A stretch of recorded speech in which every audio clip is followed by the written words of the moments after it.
Bonjour à tous. Pour pouvoir organiser mon travail, je vais réaliser une nouvelle série qui s'appellera La matrice et l'harmonie.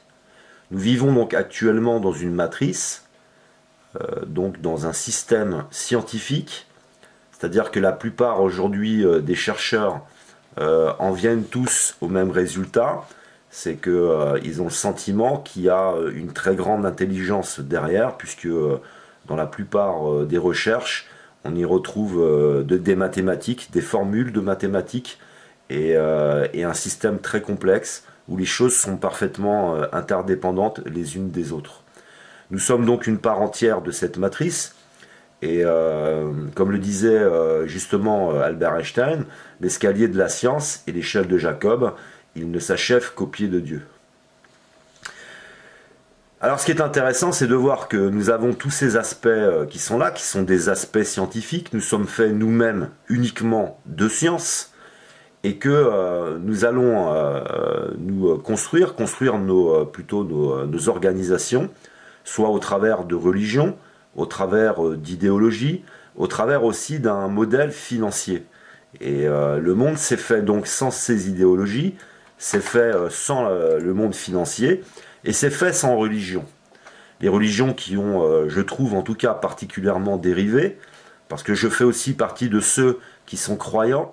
Alors on peut imaginer que Dieu est derrière tout ça ou pas, mais quoi qu'il en soit, c'est un monde de science, et je pense que comme l'humanité a toujours su répondre à ses besoins, elle répondra à nouveau à ses besoins en instaurant une religion unique, une religion faite de science, pour que nous puissions trouver une harmonie entre ce que nous sommes en tant qu'aspect scientifique par rapport à cet univers qui est fait d'aspects scientifiques et que nous puissions trouver une véritable harmonie, une vraie paix et un véritable bonheur.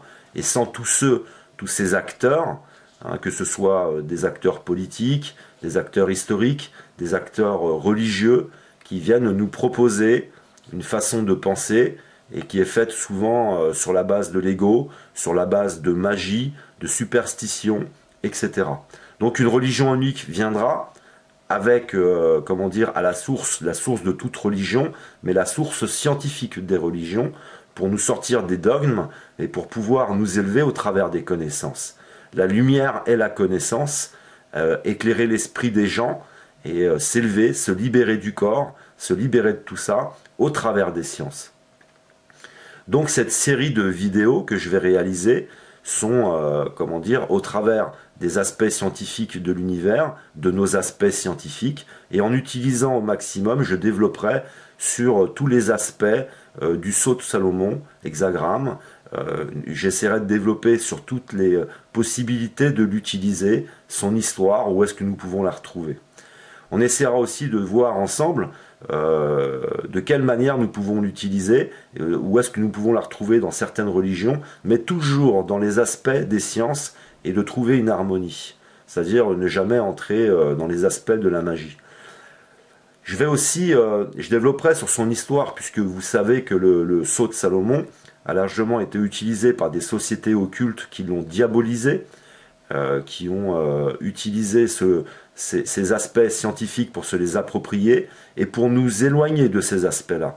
C'est-à-dire qu'en diabolisant cet outil qui est une référence en termes scientifiques, mais en termes d'équilibre, en termes de paradoxe, en tout cas en termes de tout un tas de connaissances, il se l'approprie, il le diabolise, il s'approprie donc les connaissances et les sciences et il nous en prive. Alors on voit que la société va s'éloigner de cette utilisation, puisqu'on en fera une utilisation diabolique, pour développer avec un peu d'humour, je dirais, les côtés obscurs de la force. Mais qu'en réalité, tout ça, ce sont des données scientifiques. Vous pourrez, dans cette série, m'apporter des liens, m'apporter vos connaissances, et ensemble essayer d'étoffer cette série pour nous amener vers le plus de réponses possible, et pour pouvoir nous-mêmes trouver une harmonie et un équilibre.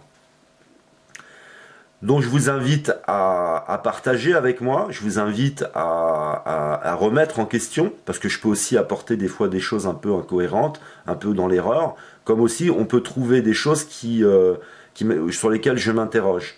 Et ça, je le développerai sur cet ensemble de vidéos, puisqu'il y a des choses où je ne suis pas forcément d'accord.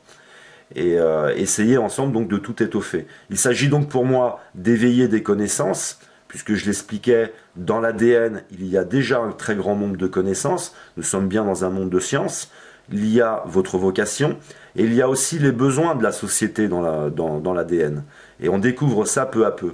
Alors pour donner un exemple un peu vulgaire de nos besoins, que nous pour trouver dans l'ADN, il va y avoir besoin un jour d'un artisan, je sais pas moi, d'un boucher, et une mère naîtra au monde dans une petite organisation, le boucher qui va être nécessaire. C'est ce qui a été découvert, mais pas exactement sous cette forme, mais c'est pour dire qu'en fait, tout s'équilibre naturellement, et que notre société qui est faite et basée sur, par exemple, une économie, va faire du boucher un ouvrier, un chauffeur poids lourd, parce qu'il va falloir répondre à des besoins économiques, et non pas à nos besoins sources. C'est-à-dire la source de nos besoins, et une source qui soit faite de science. Mais je développerai sur tout un tas d'aspects, sur tout un tas de pratiques, qui nous amènent à des sciences qui sont en correspondance avec le corps, avec l'esprit, et toujours pour essayer de se libérer l'esprit, de s'élever et de pouvoir devenir des êtres complètement autonomes. Et pour finir, comme je l'explique dans quelques vidéos, nous ne pouvons pas voter l'équilibre, ça ne peut pas être un ensemble de politiciens qui votent pour notre équilibre. Notre équilibre doit être défini scientifiquement pour mettre en place une organisation et des lois qui soient en correspondance avec des sciences. Merci à vous.